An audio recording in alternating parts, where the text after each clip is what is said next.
Tignan nyo naman si Manang Lia mga utol kung ano na namang hawak. Nandito kasi yung tita Joanna niya kaya nagpapasikat na naman. Tamang kantahan lang dito sa bahay habang nagpapaulan pa. Nandito nga rin yung napakagwapo kong daddy. Bumisita rito sa amin ay talaga naman hindi lang makita mga utol at sadyang madilim. Kaya naman nung nalaman na airpat na nandito yung daddy ko ay agad-agad naman pinagluto ng adobo ay talaga naman napagkabisa niyan. Ayun si Butcho ko tamang saaran dito sa loob ng bahay kaya tropa kami niyan. Ay pakinggan nyo na lang yung utol ko kumanta tsaka yung napakagwapo kong daddy. Want one moment in time, when I'm more than I thought I could be, when all of my dreams are been away, and the answer are all up to me. Give me one moment in time. When I'm racing with destiny, turn in another moment of time. I will feel eternity. One thing that you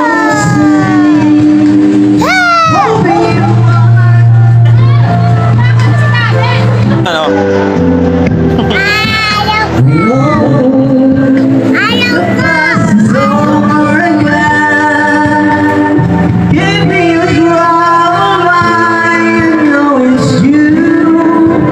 I can do so much for you.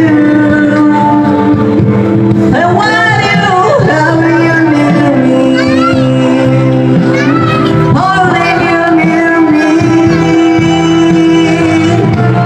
I want you to stay and never go away. Ops, tama na muna. Hanggang doon na muna. Kasi tuwan-tuwa na tong isa may flying kiss ka pang malupit dyan Habang si Airpat naman dito sa kusina, isinilip niya nga tong adobo niya kung napagkabisa na ba. Tignan niyo yung bida natin Okay na okay ka dyan mga utol. Kaya isang kuluan na lang yan. Natuhusgahan na ni Airpat yan. At nung kumulo na ng malakas, ayan na nga, panahon na para husgahan na ni Airpat. At pagkatikim, double okay ka dyan. Kaya naman nilagyan na ni Airpat yan ng mga siling parang kamatis. Tignan niyo naman kung gano'ng quality yan mga utol. Sobrang anghang din yan. Quality din yung pagkaanghang niya. Kaya pwede na. Nakita niyo naman niya mga utol. Itsura pa lang. Halatang uubos na isang kaldero na. Kaya naman dito na chichibog na kami nila daddy. Tignan nyo naman kasi yung ulam na nakahain talaga naman sabaw pa lang ulam na. At eto namang pinsan ko na to kumain na nga daw kaya naman tamang kanta na lang muna siya dyan. Pisain ka dyan na malupit habang si Manang Lia rito. Tignan nyo naman mga utol kung gaano kabangis to Tignan nyo pagbukas pa lang ng rep kala mo talaga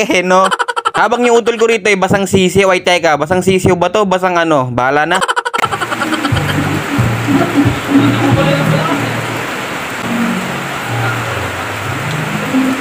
Sobrang lakas ng ulan dito sa amin. Tignan nyo naman yung bumisita Ay 4 kantos. Kaya naman pinaupo na ni Airpat yan sa may lamesa. At hindi na para patagalin yan. Kaya naman napadouble okay pa si Airpat. Tsaka si daddy na po okay din talaga. Kaya naman kakanain na namin niya. Kaya hanggang dito na lang. Paalam.